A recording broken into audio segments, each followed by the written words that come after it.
And welcome to another live recording of Guide to the Unknown with me, Will. And me, Kristen. And we're going to be getting started with the regular show in just a couple of minutes here. As always, we're going to take a couple seconds to let everybody filter in, jump in the chat, stuff like that. And most importantly, tell us what you guys have been up to. Yeah, and, absolutely. Maybe we can talk back and stuff. It seems to me like people are getting into the spooky mood earlier this year than in past years, or I might just say that all the time and I'm wrong. Is that right? I think so. I mean, maybe it's that I am part of a lot of spooky groups, but I feel like I was last year as well. And I feel like the glut of people getting stoked to watch horror movies and doing lots of scary stuff in a concentrated way, like people doing like a challenge where they're trying to watch a movie a day, is starting in September rather than October. So I ask you guys, are you in particular like trying to hit anything hard with a point? Like, are you in a mode where you're like, okay, I'm going to watch 30 movies over 30 days or anything like that? Because I'm noticing that that's a thing lately. I think that I've got to try the thing that I've learned the last few Halloweens. It's taken me like 5 Halloweens in a row to learn this. Is that I never... Oh, bye, honey. Have fun. Bye. Is that I never find myself in the actual Halloween spirit until like the day before Halloween. I'm the same way. I don't know why I'm like that. I also like... And it's a damn shame. I come to things late. Like I never... Not that this is like exciting like that where I feel like I'm missing out, but I never feel like I'm going on vacation until I'm like actually leaving for a vacation. Right. I never... And it takes me a while to then get into the mode of vacation. Like I'm a slow starter. Right. So I feel that way too. But we had a little convo about this. I kind of feel like Halloween is...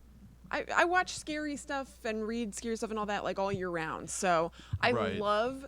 The main difference for me basically is it being everywhere and decorations and things like that and people talking about their best of lists and like there's just that feel in the air of fall/Halloween, which is fun. I think that is true, and I agree with you. We make Halloween exist year-round for us because we do spooky stuff all the time. Yeah. But there's an intangible vibe to Halloween that I am searching for. Yes. I'm going to take a couple quick seconds here to shout out some peeps in the chat. YouTube recommended me to use a new version of their streaming thing. Okay, so people are in the chat. People are here, but it's not showing it for me on our system. It's only showing me here. Okay. So let's say hello to Taylor, KB, Diana, Miss Sweetie, Tabitha, Dana, Mom, Luke. What's going on, everybody? Are you all able to see and hear us all right?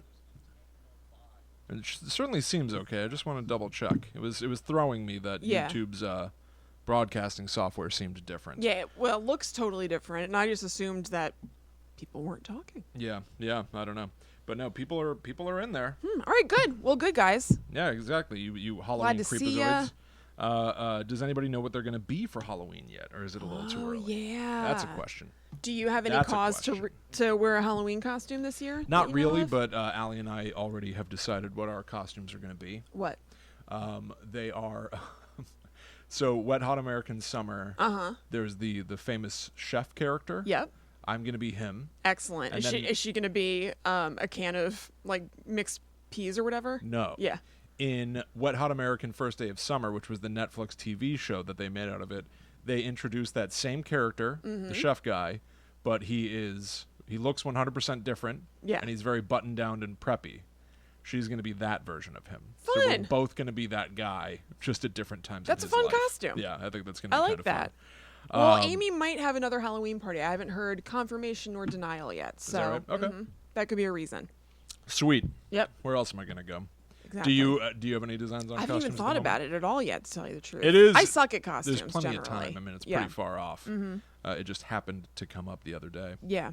Amber, hello Amber, says, Amber. Kristen, is that a Memento Mori goods shirt?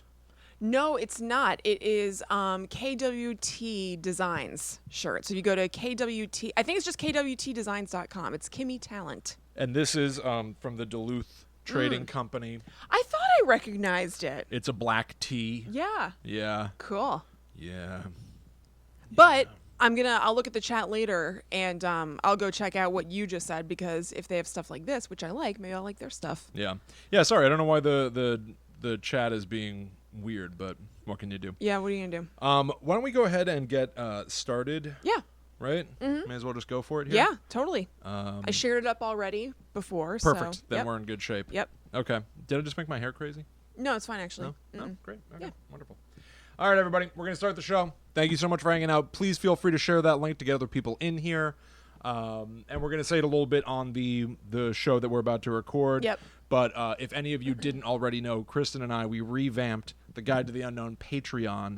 And there's bonus stuff up there right this second. So if you go to patreon.com/GTTUpod, you can become a mysterious benefactor, which just donates to the show for the sake of donating to the show. Right. And there is a minimum of $4 tier for Netherworld Warriors, where you can get bonus stuff like the Netherworld Dispatch. Yes. A brand new podcast that's exclusive to Patreon, to that $4 Netherworld Warrior level. Yep, so there are going to be monthly episodes that come out on the 15th of every month that go right to those donors on Patreon. Yeah. And we have up there right now a review of It Chapter 2. It's not the 15th, but we decided to put it out a little bit early. Yep. And it's a sweet conversation, so you can go check it out. Yeah, it's a lot of fun. I've got it right here on my on the podcast app that I use. Yeah, so should we just go into it? Because we're just going to repeat the Let's same just thing do the we show. did do Yeah, on the we're show. going to end up saying I don't the want to same bore you stuff. guys. Yeah, exactly.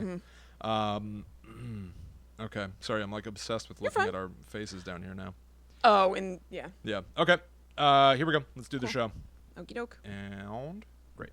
Cool. All right. Hello, welcome to Guides to the Unknown. I'm Kristen. I'm William. And we're doing a little bit of a continuation of last week's episode in that we're going to talk about some more scary clowns tonight. That's right. Last week, Kristen gave us the full history of Pennywise the Dancing Clown. And I have looked up some other famous, frightening clowns throughout pop culture history. And I'm going to give you sort of a smorgasbord, a taster's choice. Ugh, I'm sending it back. I don't want that smorgasbord nor that cup of tasters. I've got bad news for you. There's nothing else on the menu. Yeah. Well, then I'll starve. Okay. Yeah. These are essentially my favorites Yeah. of the popular clowns in media. But before we get to all of that, we want to point everybody's attention over to patreon.com/GTTUpod, where we have revamped the way that we have handled the donations, the rewards, the tiers, and everything. That's right. We're going out a whole new door. Yeah. There are now 2 tiers. If you are a person who has already been backing us on Patreon, unfortunately, Patreon's about to force you to select one of these 2 tiers if you want to get some of the bonus stuff that we're talking about. Right, and there's a post already on the Patreon feed. If you're already a donor, you can go check it out that explains how to do that. We can't do it for you. They don't let us. So it's really important that you go to that post and read the instructions and place yourself into the tier that you want. It's super duper easy. It takes 2 seconds, but we just can't do it, so you have to. Yes. So just as historically, we've got a tier that is just where you can donate to Guide to the Unknown because you enjoy the show, no strings attached. You will become a mysterious benefactor. That's right. At the low cost of a minimum of $1 per month. That's right. We really appreciate your patronage. Yes. And now we've got a fancy new tier, minimum of $4 a month. You can become one of our Netherworld Warriors. Yeah. Many of you already have switched over to this brand new tier and gained access to cool new stuff like a new Patreon exclusive Guide to the Unknown spin-off podcast, Netherworld Dispatch. That's right. So there are going to be new episodes of the Netherworld Dispatch once a month. Every month on the 15th, an episode will come out. And you'll be able to access that episode either through the Patreon feed directly, or there's this cool option where you can take an RSS feed link, place that into the podcast app that you use already for all your other podcasts. And when you do that, the Guide to the Unknown Netherworld Dispatch will appear just like any regular podcast would in your podcast app. It's very cool. Yeah, they can sit side by side. The main show, which will remain free. Yep. And come out every week on Fridays, as always. And now Yes. the Netherworld Dispatch, exclusive to our Netherworld Warriors. That's right. Who donate at minimum $4 a month. You can make that $500 a month if you want. Just edit By the all field. means, yes. But right this second, if you were to do this, you would get access to our It Chapter 2 review. It's up right this second. You can add it to your phone and stuff. Take a listen to this. Hello, and welcome to the Netherworld Dispatch. A Whoa. Oh my goodness, it's like our theme song, but warped. Yeah, I can't play any more of that for you. The bosses would have my hide. That's right. We're the bosses.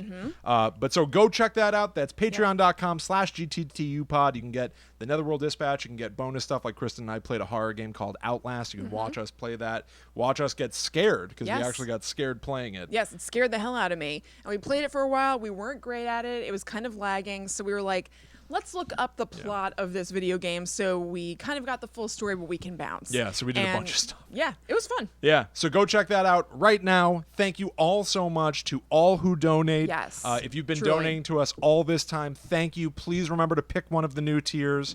And if you become a brand new Netherworld warrior, I really hope that you enjoy the exclusive stuff and look forward to more. Yeah, we have some cool ideas that are going to be fun. So go check that out at patreon.com/GTTUpod. And without any further ado, let's talk about some spooky clowns throughout pop culture history. Hit me. I'm going to start you off with just sort of... Keep quoting my favorite spooky clown, the Joker. Yeah. We're going out a whole new door. Yeah. And when I said hit me, I was referencing the Heath Ledger Joker. I just didn't do that voice. Yeah, well... I bet if you were to take a tally of how often I quote the Joker in different... Oh, William. I was doing a slow clap like the Joker. Yeah. Yeah. Wait, when does he do a slow clap? Or my new favorite Joker quote, I'm just so sad. Oh, All God. I have are negative thoughts. Never. My new favorite fun Joker quotes. No thanks. No thanks. I'm sad. Ugh. Who's Mama. laughing now? My mommy. Mama, I'll give you a bath.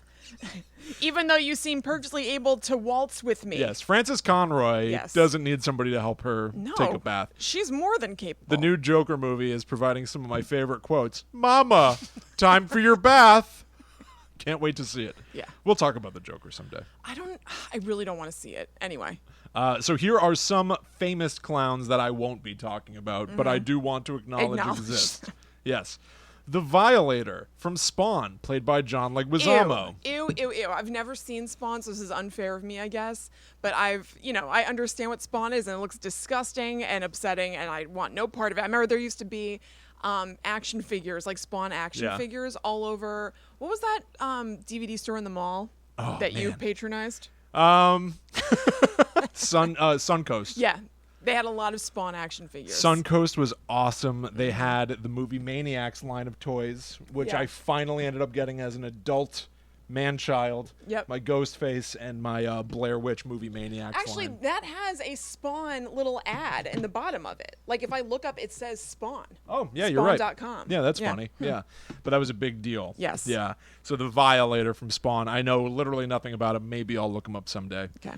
The clown doll from Poltergeist. Okay. Nothing really to say there, but it's just like a famous... That is an iconic clown for sure in horror. A clown zombie from the movie Zombieland, which I know was kind of a big deal. Okay. Another gross one that I refuse to look up is Captain Spaulding from House of a Thousand Corpses. Nope.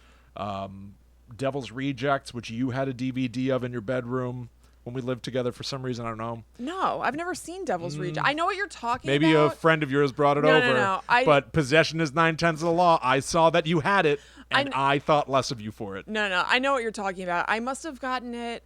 I don't think I even owned it because I remember I put it in, and I was like, no, and I've never seen it, truly. I can explain why I have this. No, I'm not kidding. I remember being like, oh, absolutely not. I don't know if I bought it from the English Town flea market because I like horror, so I bought stuff. But I did have it in my room, but I've literally never seen it. It's so funny. 5 minutes, maybe? There's so many things that I've forgotten in my life, but the fact that I recall that I saw that you possessed a copy of The Devil's Rejects was something that I distinctly remember being like, Kristen. And it's very funny to me that you're like, let me explain. Yeah, no. It's like a kid being caught with drugs. Yes. A Rob Zombie movie. I can't imagine that I owned it. I could see myself renting it from Netflix, and you opened the thing. I think a friend of yours brought it over in it. Maybe. Pogo the Clown.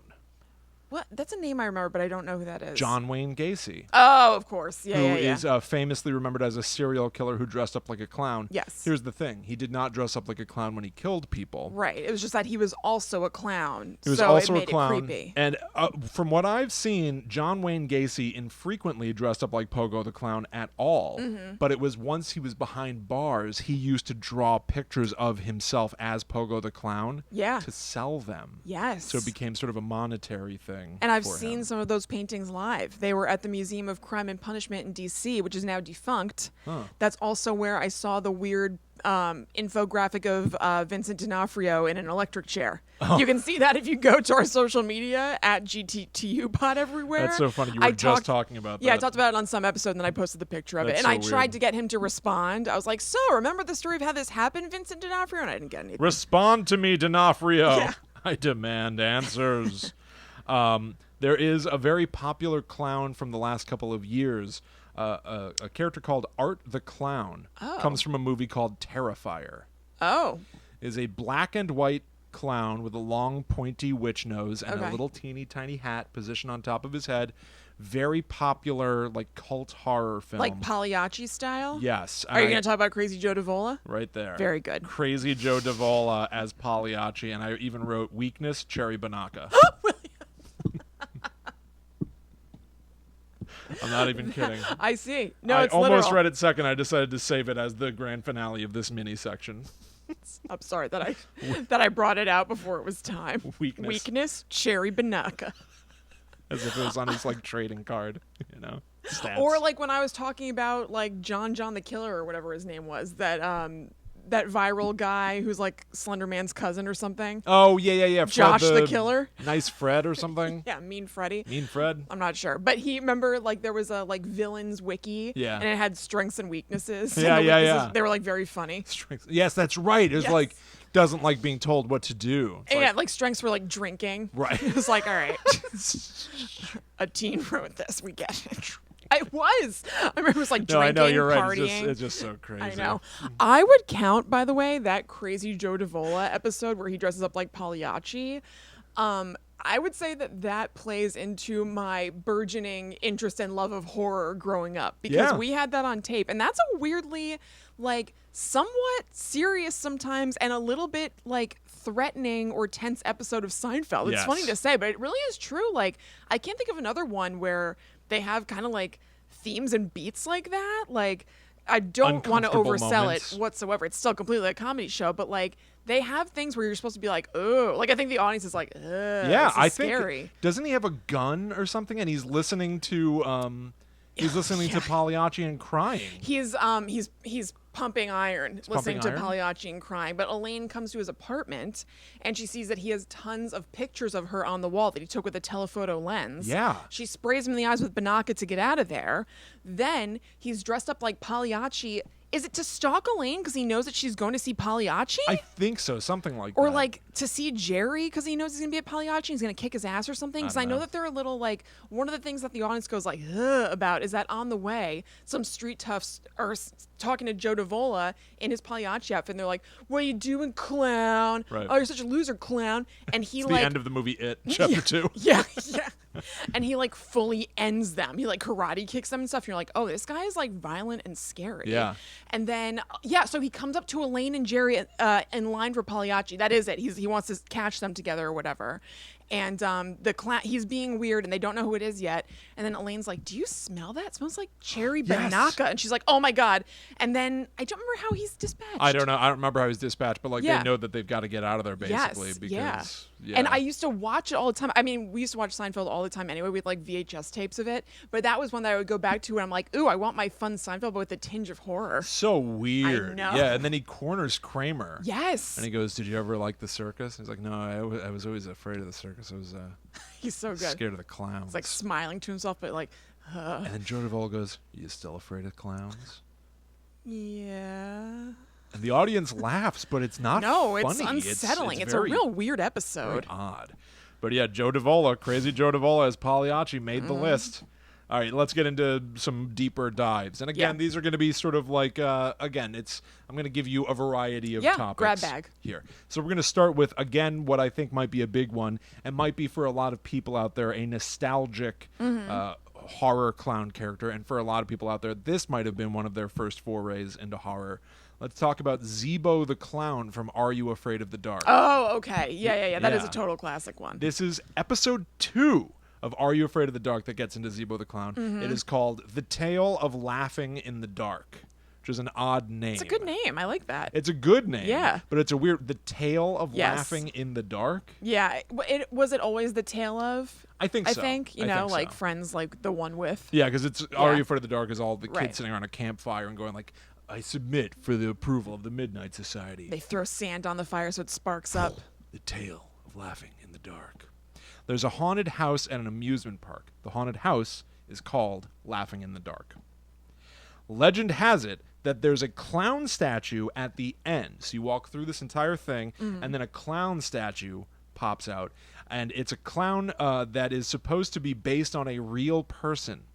Okay. Zeebo the Clown, who stole money from the circus. He was like this version of a clown wasn't like a, hi kids. It was more of a grumbly, almost as if you picture like a detective chomping on a cigar, Right. but dressed up like a clown. I'm Zeebo the Clown.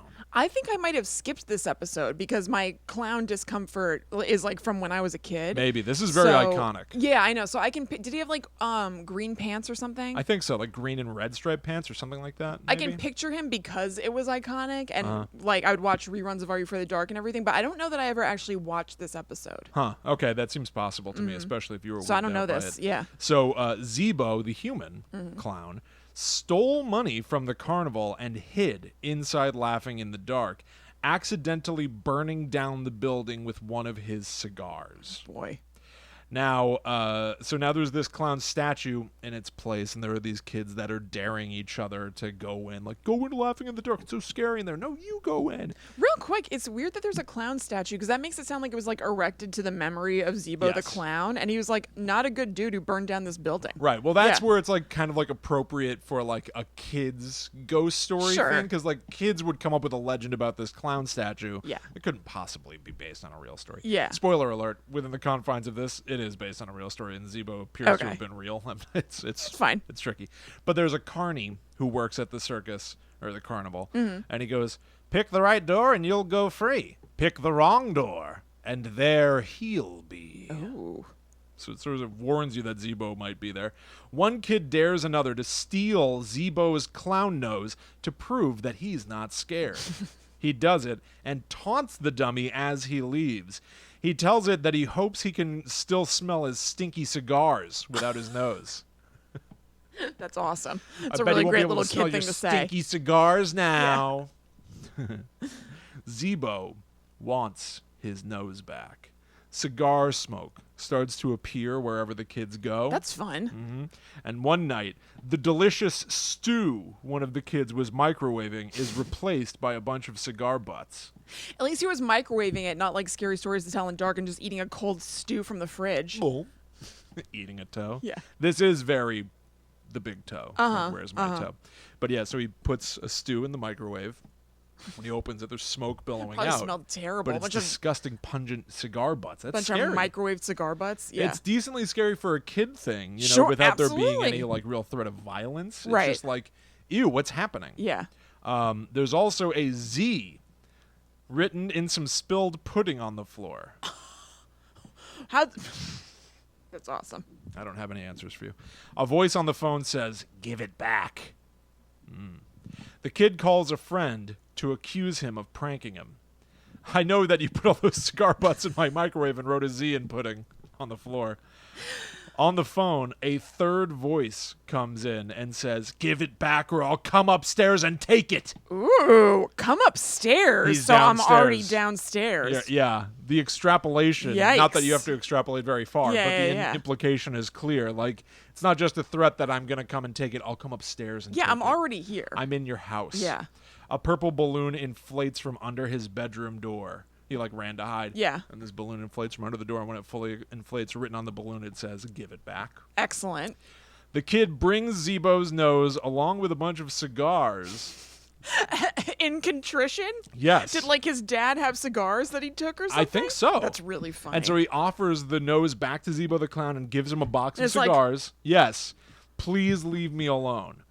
At the end of the story, the final thing that we get as the, like the inside tale that the kid is telling around the campfire. Yeah. The carny shows up and stands in front of the camera and goes, "It's the most fun in the park when you're laughing in the dark," while smoking a cigar. That's a scary person thing to say. Hinting that it might have been him the whole time. Wow. Teaching this kid a lesson for stealing Zeebo's clown nose. Little morality tale. Exactly. What a freak. We need those. Yeah. I wish a stranger would show up and teach my kids a thing or two. Yeah, if only. Yeah. It's the most fun in the park when you're laughing in the dark. It's a scary thing to say. Is it? Is it? That's the most fun you have in the park? Is it? Yeah. All right, let's go from iconic to pretty obscure. Okay. This is a very niche thing, but I still think it's rad. Yeah. And I showed you this last week after the show. Let's talk about Adam the Clown. From that crazy video game? Yes. Okay. That was nuts. This is a character from the video game Dead Rising, which was an Xbox 360 game, I'm going to say 2006-ish. Mm-hmm. And the premise of the game is you play as a photographer, and you're documenting the zombie apocalypse. Right. To do this, you go to the Willamette Mall, which is a gigantic, Mall of America type shopping mall that has, amusement parks in it and giant movie theaters, and it's just larger than life. And so it's very much as if you're playing Dawn of the Dead, the video game. Yeah. I got it when it first came out, and it stressed me out like a nobody's business. The concept of the game is great. Run around the mall. There's tons of zombies in there. You can pick up anything. You can walk into any store, and if it sells sporting goods, hey, take a golf club off the wall. Take a baseball bat off the wall and fight the zombies. Yeah. But there are elements of the game that, while awesome, really made me anxious. There's a ticking clock the whole time. As a reporter, you have 3 days to document everything before your ride shows up, essentially, to whisk you away to safety. And so you have to do everything with this clock ticking down. Yeah. You have to run around and find fellow survivors and then escort them back to safety. Yeah, in the midst of people attacking you, I'm sure, right? Exactly. Yeah. And on top of that, the best thing a video game has ever done is introduce a bunch of boss fights with what they called psychopaths. As you run around this gigantic mall, periodically you might get assaulted by a chef. Okay. And the chef is clearly out of his mind, has been driven insane by all the murder, mayhem, death around him. And he's started eating people himself. And he sees you, and he wants to cook you. Yeah. So what used to be just a normal guy whose mind snapped is now a boss for you to fight. You go into a grocery store that's in the mall, and there is the shopkeeper pushing a grocery cart that is armed with a bunch of pointy sticks and it looked crazy. Pitchforks and stuff. Yeah. It's like a Mad Max version of a shopping cart. Yeah. And he's going, "Get out of my store!" and freaking out and tries to mow you down and kill you. And then there's Adam the Clown. Mm-hmm. As a character, you, for whatever reason, doesn't matter, have to shut down this amusement park thing, a roller coaster. Maybe you have to save energy. I don't know. I don't remember why. But so when you go to shut down this roller coaster that in the middle of this zombified mall is still running, from behind you comes a bit of laughter as Adam the Clown, what used to just be a fun, nice, entertain the kids clown, comes up behind you juggling 2 handheld chainsaws that are whirring. And he that's a risky game. Yes. For him. It's a very risky game. He has also snapped. All of the bosses are just regular people who went insane, which I find to be really interesting. Yeah. And he goes, "Everyone used to laugh at me. I was a walking punchline, but not anymore. When the zombies came, everyone died. That's when I decided to give all the happy people a lift on this final ride." And one of the cars of the roller coaster comes by, and you see there are dead children on it. Yeah. And Adam the Clown is just entertaining the kids by putting their corpses on this running roller coaster inside the building. And he's upset that you want to turn it off and ruin all the fun. Yeah. So he attacks you, and now you have to fight this clown who juggles chainsaws. Yeah. And at the end of the fight, when you wear down all of his energy or whatever, there's a final cutscene where he falls to his knees holding those 2 chainsaws and lands on top of them. Right. And the 2 chainsaws cut him apart, and blood is spurting everywhere, and he is cracking up, laughing. Yeah. He's like frantically like as they rip him apart, and then he starts going It's like winding down, like the batteries in him are dying, which I guess they technically are. Yeah. And it is one of the coolest things. It's really good. So Will and I watched those scenes. He showed them to me last week, and I was like, is this guy acting better than he has to for this video game? Because Will said this game is like not really great, basically. And I was like, this guy is really bringing it. Will was like, yeah, no, he totally is. He's popping off. He's going nuts Yes. to the point I was like, I wonder if like, I don't know, like the other act, like it probably, I'm sure it doesn't work like this, but I was imagining that they go one at a time into a vocal booth. Total fantasy. I know it doesn't happen. And they give these performances where like, this is a random video game, doesn't really matter. And they're like kind of phoning it in. Oh, we've got to get back to the safe zone. And then that guy goes in and does that, and everybody's kind of like, whoa. Oh, shit. Are we supposed to go that big? Like, Adam what's happening? the Clown went crazy with it. Adam the Clown snapped. The actor shows up dressed like a clown because he's method. Yeah, a lot.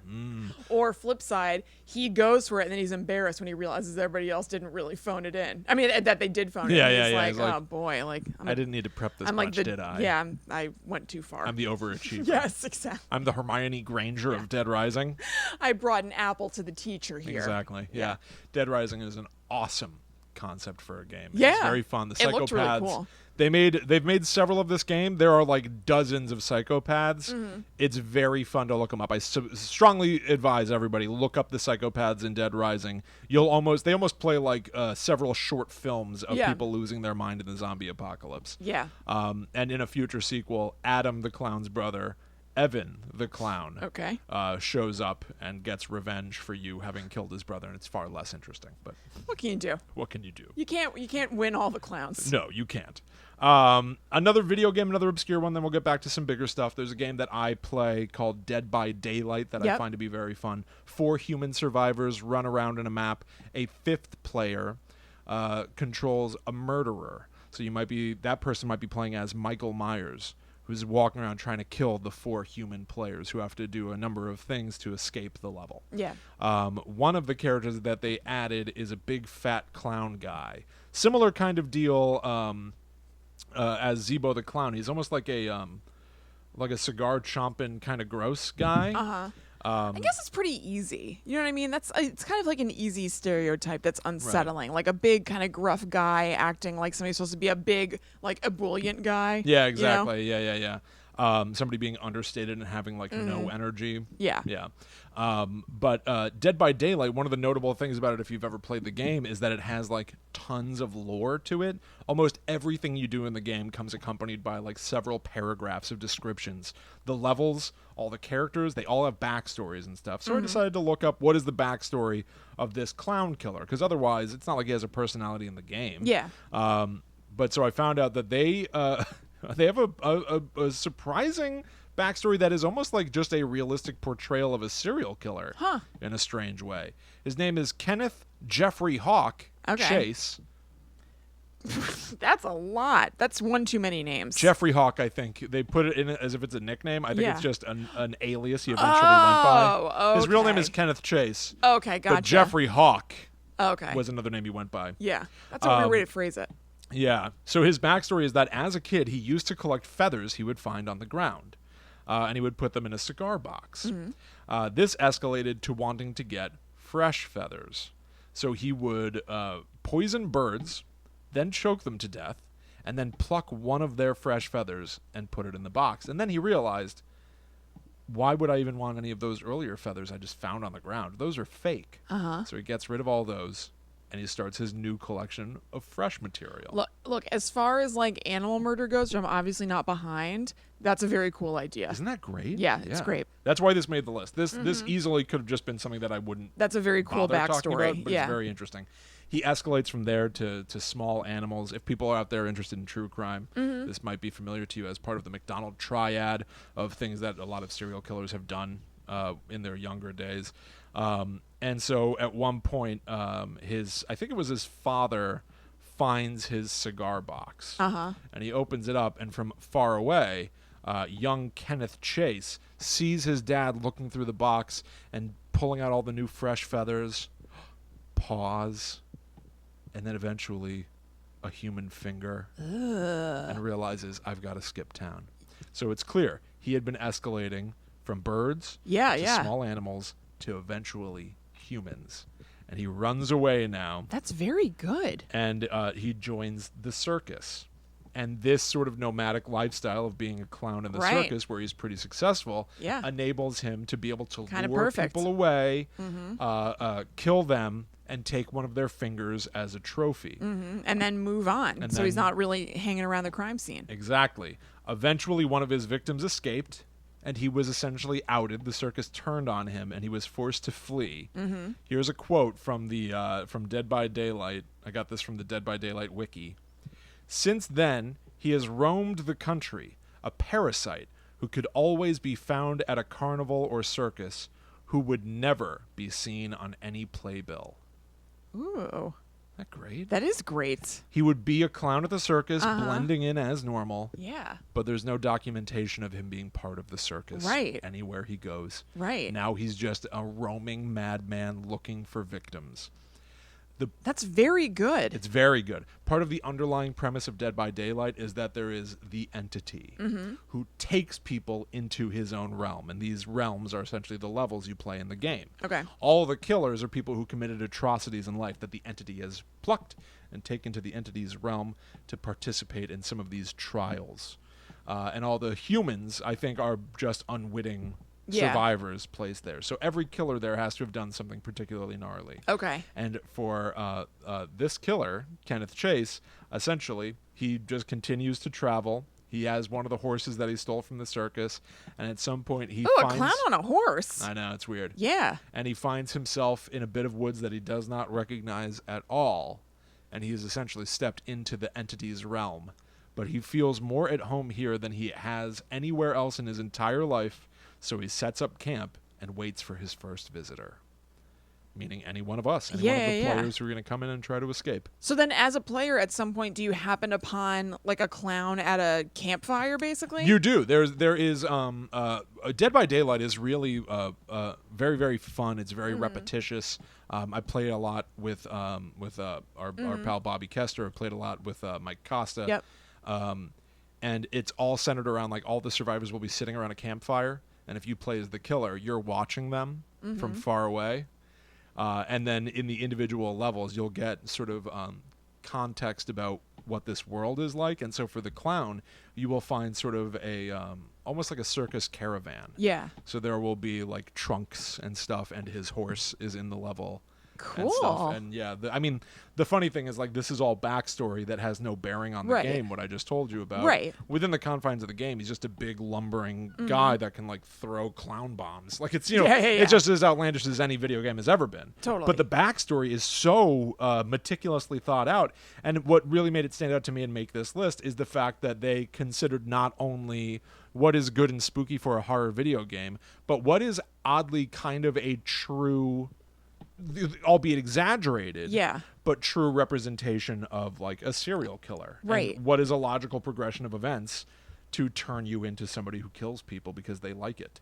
So wait, remind me, how much of this do you find out through playing the game, and how much is just you found out on the wiki? I mean, none. None? You can basically, like, in the game, if like you it matches look at... up, you're saying, right? Like, well, it's not just that it matches up. Like, all this material is in the game, but, like, for the most part, like, for the first, like, year that I was playing this game, Bobby and I I would constantly just go, like, every time you pick an item, it'll give you, like, 5 paragraphs of what that item is, where it came from, and so I would just select it and be like, I'm not going to read it. Yeah, like, it's just already getting tedious. Yes, and it was more like, I feel like if I were younger Will Rogers, I would have sat down and read every description of every single thing. I would have cataloged all this stuff in my brain. I would know all the lore about this game. Yeah. Older Will Rogers, who's really just trying to have fun with some of his buddies and play a few quick rounds, is just like, just select the thing and we'll get into the game. So all this info of the clown is in there. If, like, you were go to his, like, character profile, all of this data would be in there about him, but you're not required to go look at that. Gotcha. And so, like, you just play the game. Yeah. You just run away from the clown. It's not like you hear anything about his backstory, but it's there. And I kudos to them for having written like, quite frankly, a wealth of material about all these characters that they made up. And man, what a cool... So this game, they invented their own characters. There's, like, a killer called the Trapper. He wears a mask. He's like a big, like, woodsy, outdoorsy guy, and it couldn't be clearer. He is based on Jason Voorhees.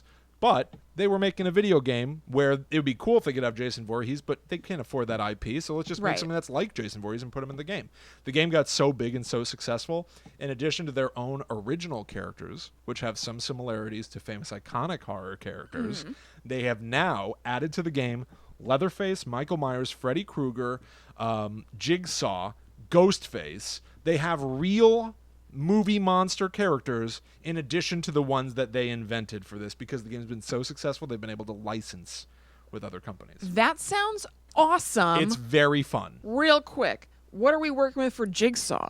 Is it like Tobin Bell? I was really hoping that it would be a little old man with a soul patch. Yeah. They ended up, it's the pig mask and a robe, and they say that it's Amanda. Okay. But it's not like you see her face. Yeah. Yeah. And I don't even think they say which Ghostface it is or anything. Yeah. But I think they, the way that they redesigned Ghostface, they put a bunch of like leather straps on him. Oh. And he ends up looking that like a doesn't Mortal sound Kombat good. character to me. It was very disappointing. Yeah. I don't like that. Justice for Ghostface. Justice for Ghostface. Can someone do I'm a Scream Ghostface well? purist. Please. Get in touch with us. Maybe we have to step up. Who owns the rights at this point? Queen Latifah? Queen Latifah, Jason Blum, I know you want to do this. Contact us. Oh my You've God. seen the script that I wrote. Go to Yep. talkbomb.com/Scream. You can read a script that I wrote Yes. of how I would reboot Scream. Get us involved. I watched that VH1 Scream. I watched it the other day. All of it. Somebody needs to fix this. What's happening? Justice for Ghostface. Justice for Ghostface. Justice for Hashtag Scream. Justice for Justice for Justface. Justice is what I for was trying to Justface say. and Justice for Ghostface. Either one. Use both. All of the above. Let's just get it popping. For the love of God, I know what to do. He deserves more. Yes, he does. I know what to do. Get in touch. Yeah, we can help. I have so many things. If you're just listening to this, we're grappling for all the sweet Ghostface merch that's behind us. I own so much stupid stuff. We love Scream. Please. For my birthday last year, I requested that we order sushi and specifically watch Scream 4. Oh my God. What a dream. I know. I had a great birthday. What a dream. I would love to see Scream in theaters again. Allie wanted to rent a theater to show Scream for my birthday a couple years back. And it would have cost like $2,000 or something insane because you have to I would license love the that. movie. They're I would love re-releasing that. older movies a lot more than they used to. So maybe for the Halloween season, I don't think so though. That would rule. Scream is dumped on. I know. People accidentally think that Scream is not I know they good. lump it in with like stupid bad movies, but it's great. Or they think it's hilariously 90s. Yes. That you're wrong. No, you're completely wrong if you think that. Scream is wonderful. Yeah, it is. All right. It is. As this I think most of our listeners are on the level with Scream. special edition Scream Jiffy Pop can attest that I own and is in my house. Yep, And I technically paid money for. that's right. Butterscream. Putter's Cream. Will you please hire me to work on Scream? Yes. Anyway. Me too, please. Anyway. Get me in there. All right, here we go. Okay. All right, here we go. It's time to get scary again, Kristen. Ronald Okay. McDonald. Okay. Oh, Looked up some info about Ronald McDonald. all right. Lay it on me. Invented in 1963, Ronald McDonald is one of the most recognizable characters in the world. Originally played by Willard Scott as Ronald McDonald, the hamburger happy clown. He had a cup for a nose and hay or French fries or Oh, that's something right. for hair. Yeah. It looked good. Yeah. I don't know why they bothered changing that design. I encourage looking that up. It's very weird. Yes. I found a McDonald's wiki. They give you, it's mcdonalds.fandom.com. Okay. Has plenty of info about the backstory of these characters. Ronald McDonald is An ass for every essentially seat. he's essentially defined by his interactions with his friends. When it comes to the Hamburglar, Same, Ronald McDonald. Ronald has always been bothered by the Hamburglar's constant crave of taking McDonald's hamburgers. Though the rivalry was tiresome, Ronald always knew a way out and has foiled the Hamburglar's plans many times. Wow, this person has a lot of respect for Ronald McDonald. Ronald is always able to find a flaw in his plans. But no matter what his intentions, Ronald and Hamburglar remain close friends and even show his nice side by sharing instead of taking. That is nice. At first, Grimace, like Hamburglar, was a villain who stole McDonald's soft drinks. Ronald, however, was able to outsmart his former foe and now ally by tricking him into delivering a flyer saying that he has been entered into a contest and soaking him in Filet-O-Fish Lake when he was pretending to take a picture of the purple creature. That's how he defeated him? He pushed him in Filet-O-Fish Lake, which apparently And then Grimm's is like, that's enough. That's enough. I'll of turn all good. this. Yeah, exactly. I've seen the error of my ways. I'm not cut out for this life of crime. I seek amnesty and request request the grace of your forgiveness, Ronald McDonald. If I can't have it for my final meal, I just request nuggets and a soft drink. Ronald, you've taken my heart and supersized it. Oh, really? In later years, Grimace became Ronald's friend, and they have been on many adventures together since then. They have varied from chasing fry kids for fries or teasing about the Hamburglar's touch. What? What the hell does that mean? Teasing about the Hamburglar's touch. Wait. What do you think that means? So the way that it is in there, which I assume you copied and pasted, correct, is an apostrophe and then the word touch. Like we're missing something from the beginning. Oh, you know what I mean? No. I think it's his quote-unquote touch. Oh, okay. Right? Oh, okay. There's the one on the other Hamburglar's side. touch. I think that, I don't know. If that were a link, it would remain blue. Yeah. I don't know what I mean. Yeah, you don't want to know. Here's a character I didn't even know existed, but nevertheless shows a lot about Ronald. Okay. Birdie the Early Bird. You familiar with this character? No. Yeah, I don't know what this is. When Ronald first met Birdie, she was still in her egg, waiting to be hatched. Notable things the two have been through together include eating hot pancakes for breakfast, speeding up dinner, Speeding up dinner? In order to get to breakfast again, do you think? Oh, maybe. That's interesting. They're like, we just want to get to that great McDonald's breakfast. We gotta get through dinner real fast. Yeah. Teaching her how to fly, and fourth, having fun. Always. I feel like that's an unspoken fourth in all of this. Yeah, it is an unspoken fourth. You don't need to list that. No, we got it. My 5 favorite things to do? He's a good time guy. Playing video games, hanging with my family, doing shows, having fun. Mm-hmm. I know that's only 4, but... that touches all the other 3? Anyway, that tells you a lot. Maybe that's the Hamburglar's touch. Hamburgers!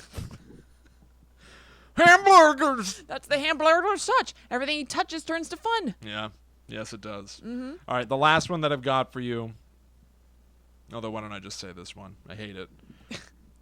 Second to last. Okay. Twisty the Clown from American Horror Story. I was waiting for you to talk about him. I was thinking that he may have been in that earlier group, but then I was like, just because I haven't engaged with Twisty doesn't mean that other people don't love him, so he must be in the main group. Yeah, no, he's played by John Carroll Lynch, who's an actor that I really, really like. Me too. I think he's very talented.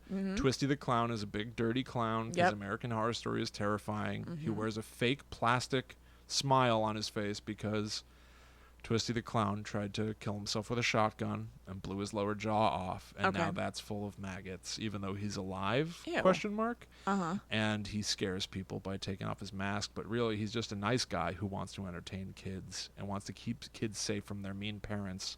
He's like a simple-minded, good guy who looks terrifying, and that's a shame, and he doesn't know how terrifying he looks. Really? Yes. I mean, I knew about Twisty the Clown that he seemed like he was going to be the main villain of that season of American Horror Story, which was, what do they call that? Circus or carnival? Circle. What's wrong with my mouth? Hamburger. Hamburger. Whatever. That he was supposed to be the main bad guy of that season, and then he wasn't in it all that much, I guess. Right. But I didn't realize that he was like a non-bad guy who just looks scary. Yes. He just looks scary.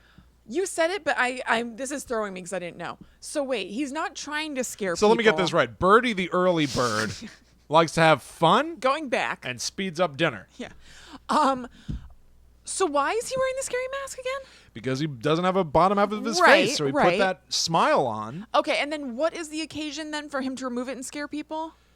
I think that he reveals his face because somebody's like, what's under that mask? If you're or mean? something like that. Yeah, I don't know. I don't know if he did it to scare somebody. I think he's a sad guy. Oh, boy. So the only time I've seen him in action, because I didn't watch that season, was that I watched a later season. It was maybe a couple seasons later, which was the season called Cult. And he is in it for like 2 seconds, basically. Right. I think and he it's has like a cameo as a ghost or something. Well, I think it's that a kid is reading a comic book that's a Twisty the Clown comic book. Oh, okay. And I think that they bring that scene to life or whatever, basically. So I guess just the fictional comic book makes Twisty a scary guy. Because in that, maybe. he's not... It seemed like he was sinister. I don't remember exactly. Well, I think he does kill people too. I'm kind of misrepresenting as I don't know his full story. Okay. But I think that he hates adults, so he probably kills adults. But he wants to keep kids safe because he was once a sad kid who was like bullied by adults or something like that. Okay. Yeah. All right. Yeah. Yep. Yeah. Last one I've got, and it is the biggest shocker to me. Okay. Quite frankly, this is the one that stunned me the most. It's the one I knew the least about coming into this.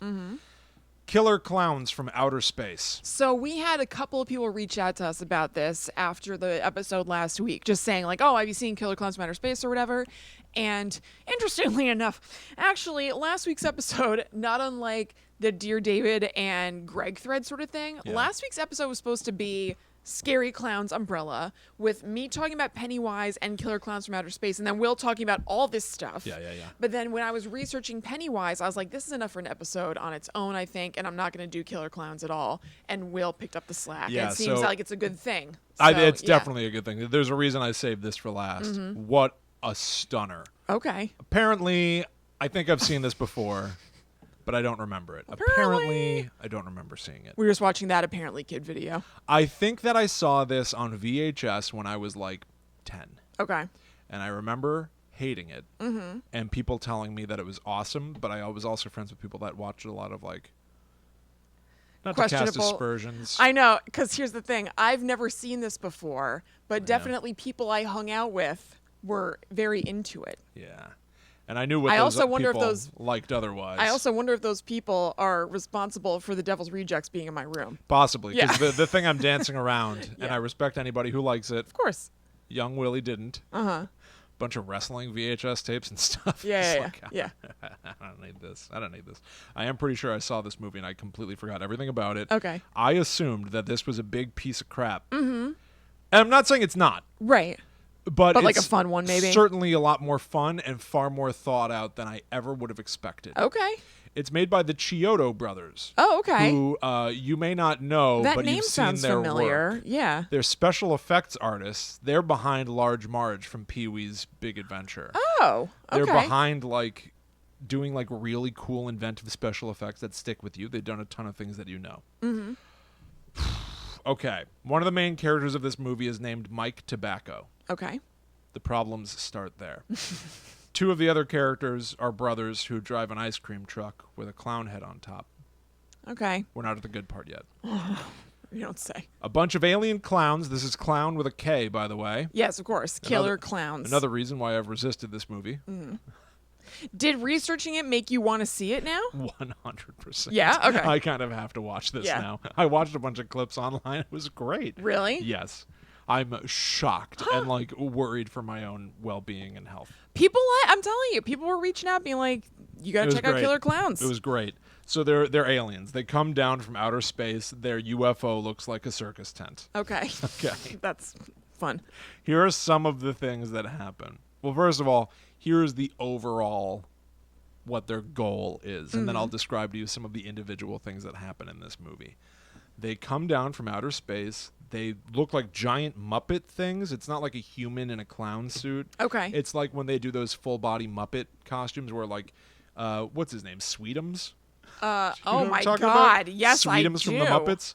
I thought about Sweetums in a while. Yeah, like an adult-sized person Muppet. inside a thing. Yes, yeah. but they have like big, disgusting, fat rolls on like They almost look claymation, but they're life-sized people in giant clown suits. Right. They look like aliens. Yeah. Look like grotesque caricatures of people. They have little ray guns that look like toy guns, but when they shoot you with that, it wraps you in cotton candy. Oh boy, wow. This is a cotton candy cocoon that completely encases you from head to foot. I love cotton candy. I would eat my way out of there 1, 2, 3. I don't know if you would, because these cocoons, much like a cocoon for a little caterpillar trying to turn into a butterfly, transform you. Oh. The cotton candy cocoon turns you into a do you caramelize kind and of harden? You turn into a gelatin. Okay. Ugh. You turn into basically like a chewy teddy bear. What Like are the those called? A gummy bear? Oh, gummy bear. You turn into a gummy bear version of yourself. Okay. Which we see because somebody like pulls some of the cotton candy of a cocoon away, and there's a human face in there made out of gelatin. Yeah. And then these clowns use a big looping crazy straw, stab it through the cotton candy, and Ew. eat the gelatin person. Uh-huh. Now I think the person is literally turned into candy. Yeah. For the sake of... That's what I would think. It's a PG-13 horror movie well. Just for the... To state it for the record. Everything about it is gross. By the way. Very good. They're just disgusting looking people. Yeah, I don't like the looks of them. I have seen them. They fire bazookas that are full of popcorn. Okay. Their computers seem to be full All right, of popcorn. so it's just like an intentionally ridiculous movie. Yes, it's intentionally ridiculous 100%. Yeah, great. At one point when they get shot with one of these popcorn bazookas, one of the female lead goes, "Popcorn? Why popcorn?" And the male lead goes, "Because they're clowns, that's why." That's funny. Which is brilliant. What do you think? Which is brilliant. They run away into the forest, and two of the clowns are standing watching them run away. And then one takes a bunch of balloons and shapes a balloon dog, puts a leash on it, and the balloon dog starts chasing after them, leading them like a bloodhound, sniffing out their scent in the night. So, like, It style? Do they believe that that's a dog, so it becomes a dog? Oh, I think that this is just like, I almost view this as technology. Yeah. Like where they come from. This is their alien All right, technology. I forgot that they're aliens. Yeah, it's amazing. It's very imaginative. Yeah. Okay. Here are some things that happen, because now they're just sort of like a bunch of like disjointed kill scenes. All of them end with a clown does some outlandish way to murder people, and then zoom in on their face of them laughing. Yeah. It's all of it. A clown does shadow puppets for a bunch of people at a bus stop. An old lady looks at this like 8-foot tall, disgusting, like lump-headed inhuman thing and smiles at it like it's a friendly human. Which why would that is ever not. happen? Yeah. But he does like a bunny on the wall, does like a dancing lady thing. They're all impossible. He's got 4 fingers on each hand, and they're big fat Muppet hands, and yet he's able to make these like perfectly precise. That's funny. He does like Washington crossing the Delaware or something, or the raising of the flag at Iwo Jima. It's one of the two. I don't know. And it's just like, it's ridiculous. Everybody loves it. And then he finally, the last one that he does, he makes a giant Tyrannosaurus Rex, which the shadow comes down and eats the people, and then he carries them back up, and now the clown is holding them in his hands. He has shrunk them down. Oh, whoa. And he places them into his bag of popcorn. What? Yeah. That happened. Great. Yeah, he did that. Great. And then he laughs. And he laughs. Clowns lure people in with puppet shows as well. They have like a Punch and Judy kind of a thing. And a guy shows up. It's in a gazebo. I think I'd be safe as houses in this movie, because 1000%. I have no interest in standing around to watch somebody do shadow puppets nor an actual puppet show. Well, I should warn you, even if you're a homebody, ding dong, here's a clown carrying 5 pizzas, but when the top of the pizza box opens, it's another clown. As friggin' if I would answer the door for a clown, even if he was holding pizzas. Fair enough. I'd be fine. But yeah, so well, whatever. Okay. No, what? Sorry. Well, this Punch and Judy show, I was Yeah. going to say. So it's like a girl puppet and a boy puppet, and they fight, whatever. And then she shoots the boy puppet with a ray gun. A guy walks up and sees this and is kind of like, huh, this is great. Like, acts as if this is like something that any human would enjoy. Any adult, give them a movie deal? Any adult alone at night would enjoy. Yeah. And then this little, like, if you've ever seen a Punch and Judy show, it's usually like a little wooden box theater thing. I really only know that from Gone Girl. I don't think I'd ever heard of that before that. Oh, really? Yeah. Yeah, I mean, that's basically the kind of stuff that, like, Mr. Rogers did. Yeah, like, right. Those little teeny tiny I just never puppets. heard it referred to that way before. But so now the female puppet turns and looks at the guy who's enjoying it, and she's holding the ray gun, and he starts to kind of get nervous. And then a clown stands up from inside that little box, and he's like 9 feet tall. So like rises up out of it, and you did not expect somebody to be able to hide in this teeny tiny thing, and they are so massive. Yeah. Shoots him with the ray gun, encases him in cotton candy. They've got another victim. Great. Boom. All right. There's a clown who gets into the police station, and he turns one of the I cops. bet he wreaks havoc. Oh, he certainly does. What does he do? He turns one of the cops into a human ventriloquist puppet. Ooh. Yeah. And then almost like Independence Day, when one of the aliens uses that scientist to talk through his mouth, says to one of the other cops, "Don't worry, Dave. All we want to do is kill you." And then the clown pulls his hand out of a guy's back. That dead body slumps over, and he like goes to like fling to get the blood off his hand, and then stands to come menace over to the cop. It's like it's actually menacing and weird. Turning a human into a ventriloquist puppet is so strange. I've seen it in horror. This might be the earliest thing I've seen where they do that. Yeah. And then this other cop shoots him with a gun over and over. All these body shots. It doesn't work. Doesn't do anything. Finally, he aims, shoots the clown in the nose. Oh, His is big that their red weakness? nose explodes in a bunch of sparkles. He starts spinning like a top, and then the clown explodes. You take him out by getting the nose. This is ridiculous. You get the nose. Get the nose, you get the clown. Yeah. Get the nose, Get the clown. They go to the alien spaceship itself. This sounds great for what it is. It's great. The clowns I'm have still been... not dying to watch this, but this is more... It was dynamite, and Yeah. I might have to watch this now. The clowns are going down Main Street, almost like Batman Returns when Buggy Ding Dong is driving that little carnival thing to steal all the babies. Yeah. They're turning people into cotton candy and then eating them in this like Dr. Seuss machine. Oh my God. Like scooping them up. Yeah. They're filling their spaceship with cotton candy cocoons to gelatinize all the humans so that they have food on board their ship for their interstellar travel. And all their computers have popcorn in them. What do you mean all the computers have popcorn in them? They have popcorn in them. How is it? How do you see it? How's it coming out? There's a bunch of levers. Uh-huh. And a clown is pulling them, and there's popping corn in a dome thing, and it appears to be part of the machinery of how the ship works. It's their, I guess, part of their sustenance? It's incredible. No, I think it's how they guide their ship. Popcorn? I think so. I think at one point the popcorn turns into more clowns. Uh-huh. Like those might be baby clowns somehow. I don't know. I'm not sure. I wouldn't swear to it. Cuckoo. I wouldn't swear to it. Yeah. But they get on board the ship. The two guys that drive that ice cream truck end up finding themselves captured by two female clowns. Okay. Are these the first females we've met or something? Yes. Uh-huh. And they eye them up. Sexily? Yes. They will later appear. You assume that they're going to die or something. They later show back up to save the day. And all over their faces are cartoon giant red smooch marks, lipstick marks, and their clothes are all ripped up.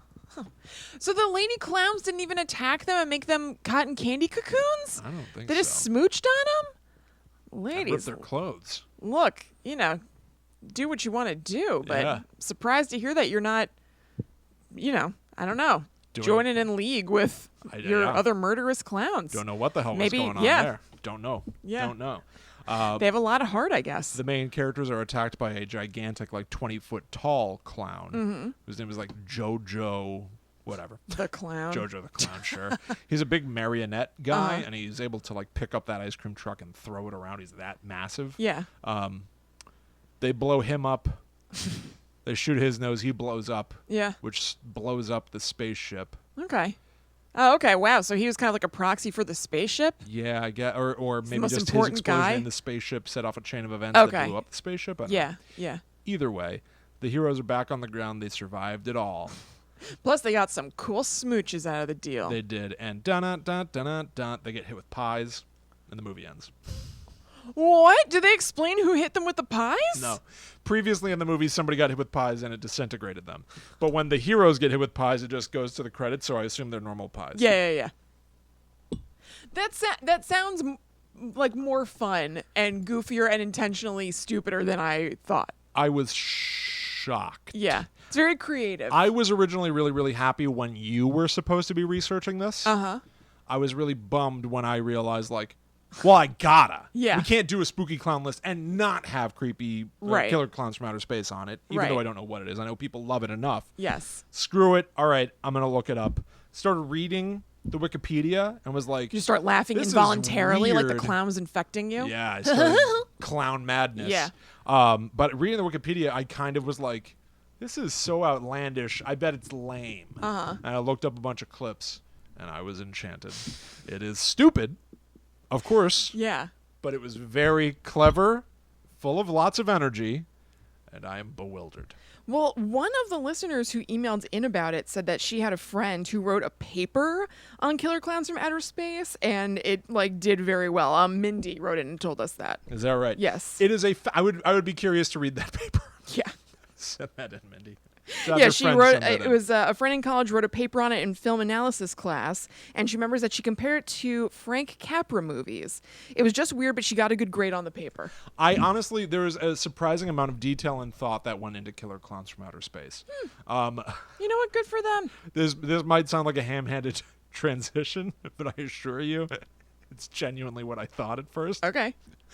Much like, or I guess as opposed to some of my many complaints about It Chapter 2. Yes. Which you can hear on the Netherworld Dispatch, the new Patreon exclusive podcast, That's right. patreon.com/GTTUpod. I complained about Pennywise lacking rules. Mm-hmm. Killer Klowns from Outer Space Have nice structure and rules. explains all the rules. Mm-hmm. There are things to learn that reward you for thinking about them. Yeah. Their noses destroy them. They're here to eat you. First, they turn you into a cotton candy cocoon. Yeah. That gelatinizes you. Then they use a crazy straw to slurp you up. Yeah, you understand the stakes here. You understand it all. Yep. And Strengths and weaknesses. It Not unlike a villain's wiki page. right. That's And what we it want. created a sense of tension. Yeah. To understand how is this all going to wind up. And this was a piece of junk Yep. movie. Apparently not. They only made one of. Yeah. And I'm going to refer to this the same way as I referred to potentially more It chapters coming out. There are threats that they might reboot this. There are threats that they might do a TV show or sequel. Weird. So do you think that's a translation of the success of It in some way? Or like a reaction to it? You know what I mean? Like, because, God. so for example, like lots of, this isn't a good example. I was going to say lots of nostalgia 80-based things got sprung off of like Stranger Things Right. coming about. But you could misinterpret that. I'm trying to think of an example. Clown-based stuff is just popular. Yeah. I yeah, really like it's like wanna if everybody say- took from Stranger Things that we love weird bob haircuts. Right. And then all of a sudden people in TV movies all have that haircut that all those boys have. Yes. Yeah. Machine page learning, boys. Yeah. accidentally learning the wrong lesson. Yeah. I bought a toilet scene from Amazon, therefore Amazon thinks I love toilet seats. Right. I want to say that's not true, except I do know that Killer Klowns from Outer Space was featured last year and will be featured again this year at Universal Horror Nights. Oh. So I don't know. there's been a resurgence. There's also just a lot of nostalgia. There's too. been an awakening you know what I in the mean? Force. Like, honestly, Killer Klowns could be a little bit of a maybe like couple ripples removed reaction to Stranger Things and the 80s horror nostalgia. It could You know be. what I mean? It could be. So who knows? But there's only one movie in the Killer Klowns. I don't even know if you call it a franchise verse. if there's nothing else. Yeah. Why is it popular? What's happening? This is just so weird. And Seriously, why is it happening to me? Why do I like this? I couldn't believe it. I'm telling you. William. I'm telling you we should watch this. Was that your Devil's Reject DVD in my room that you planted? Listen to me. Don't look at me like that, okay? Back off, man. Well, guys, that's it. It's gonna remain up in the air whether I watch Killer Klowns from Outer Space with Will. I'm not dying to. I'm not gonna. I am still.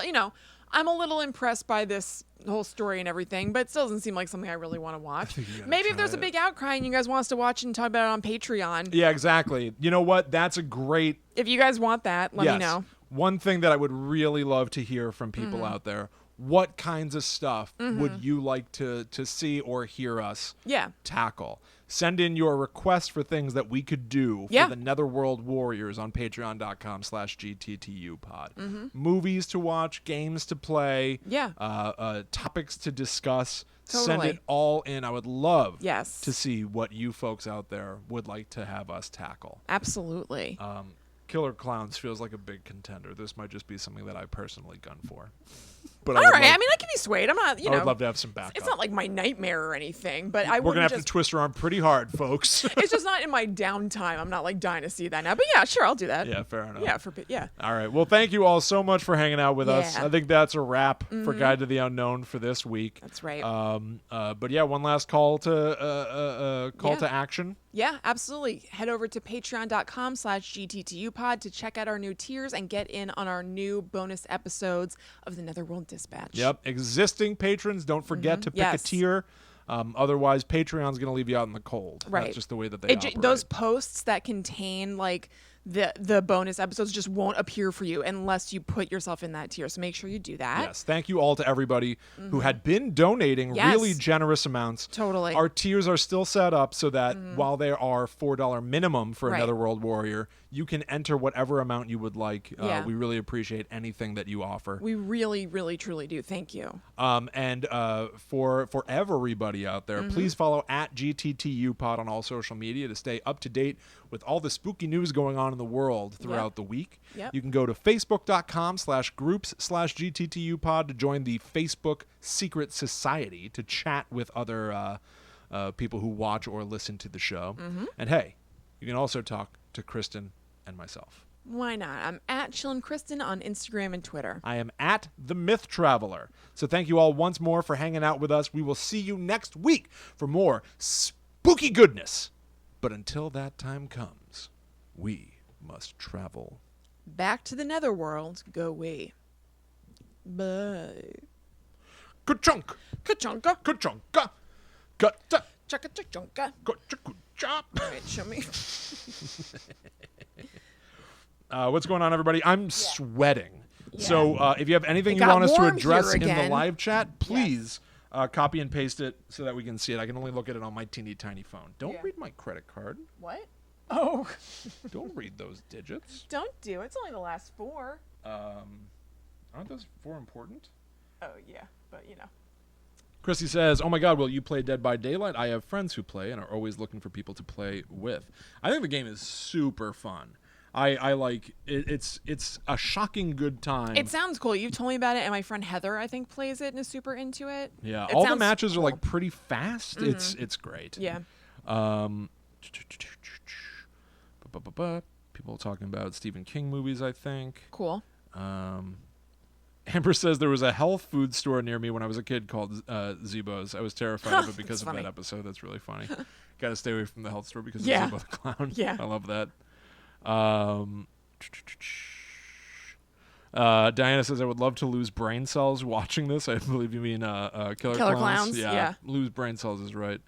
Haunted Horror Nights always does a clown house. Kristen and I went to Universal Horror Nights a few years back and were so stressed out by it. Truly hated it. We wanted to leave immediately. Truly hated it. I hate haunted houses, and I don't know why I thought that this was going to be like... I guess I thought that we would go into Universal... If I even barely thought about it, I don't think I really thought about it all that much, but I didn't expect it to be actually like scary, people getting in your face. I guess I thought we were going to come in and it would be just decorated really scary and very cool, like done up professionally like Universal does things, and that you would just then have the option to go to scary haunted houses. And I was like, well, I just won't go to those scary haunted houses. It's easy. But there were like scary people walking around like Yeah, I think they call all them terror zones over or the scare place. zones or something. Yes, you would like have like, but there were a lot of terror/scare zones. Like it's not like it was like, oh, just don't go to that corner. It would just be that you have a respite for a little while before you hit another one. Right. Where there are people dressed in particular costumes for that terror zone. So there'd be like a 1950s greaser zombie terror zone and a clown terror zone, whatever.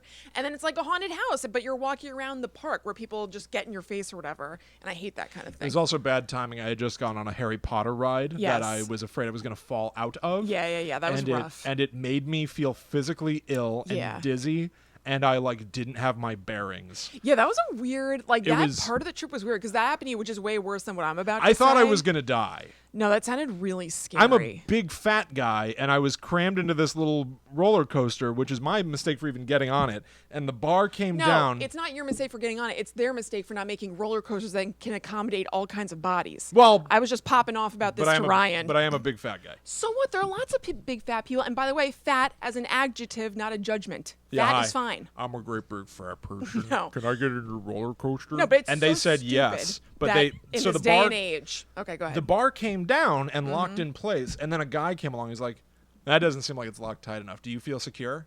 He put it on me. Yeah, I don't know. Am I? And I went, "I think so. It's not moving." He's like, "It's supposed to go down further." And I was like, "Should I get out?" And he goes, "No, I think it'll be fine." That's crazy. And walked away. And I'm such a chicken that like I just kind of sat there and I was like you said about Pennywise, where you're like, you always assume that you're wrong or something. I was like, am I? So it's fine then, because he's like a professional, right? Yeah. And then the roller coaster started before I had a chance to like reconsider and get out of there. So if you had night vision goggles and you were watching me in this roller coaster, I was sitting perfectly straight up and I had no emotions on my face because I was flexing every muscle in my body to hold the bar and push myself down. I hate in this seat. story.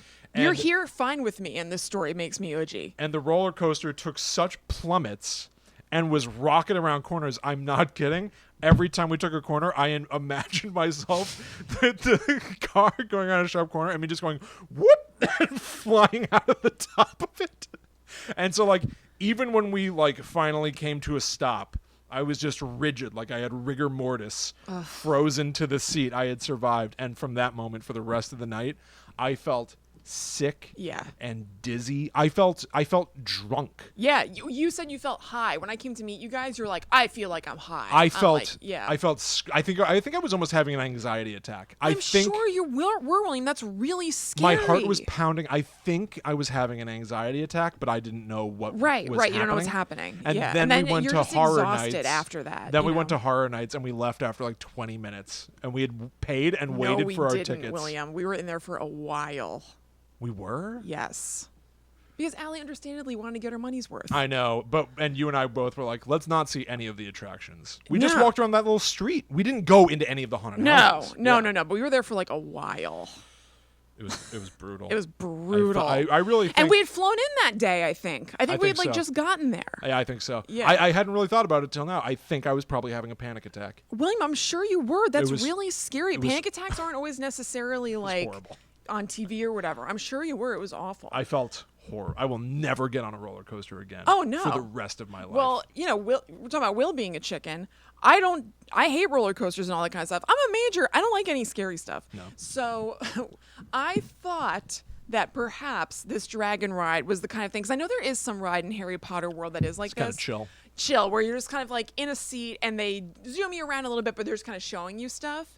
And so I got on the line with Will and Allie, and I started seeing the signs that said, like, if you're pregnant, you might not want to do this. If you're like seizure averse, not want to do this. And I was like, oh, this is like a real roller coaster, not like a child's roller coaster. Right. So I was like, guys, I'm out. I'm bouncing. Yeah. And the line was long. They're like, you're going to have to wait for like an hour and a half. And I was like, I don't care. I'd rather sit and wait than go on a scary roller coaster and hate my life. So I snaked my way back out the long line. Yep. But luckily, it's within a really cool thing that looks like the Goblin Bank. So at least there's like cool stuff to look at. Absolutely. But the rub, and again, worst places for this to happen, is that they had lockers for you to put your bags away, and you could lock them up with your fingerprint. And Allie and I put our bags in the same locker, and then she used her fingerprint, so I couldn't get my purse.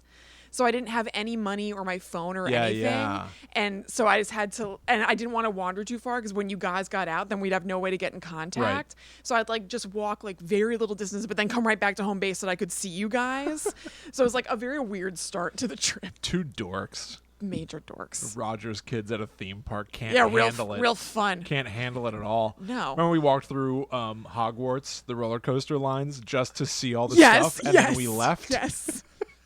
We got up to the front of the roller coaster. Yeah, we're like, we just wanted to look. We just wanted to see all the stuff that they decorated with where you're supposed to stand online. Right. We poked our head into the roller coaster part because that's where they have like an illusion that makes it look like there are floating candles. Oh, yeah. We couldn't go past that point, but we stuck our head in and we're like, why don't you look at that? Oh, that's pretty cool. That's neat. All right, let's get the hell out of here. We asked the guys that run the ride, we were like, is there like a secret way out of here? Yeah. Remember that? Like they let us out a side door or something like that. But we got to walk through the greenhouse. It was like an emergency exit for kids who barf or something. We saw lots of sawdust. The nurse's pants. All right, everybody. I think that's a Great. wrap on us. Yep. But thank you so much for hanging out with us. Yes, we really hope that thank you had a you. good time. We will see you in the future. See you next week. Yeah, we'll see you. We'll see you next week. Yeah. All right, everybody. All Have right, a great bye, rest of your guys. night. Have a good night. Bye.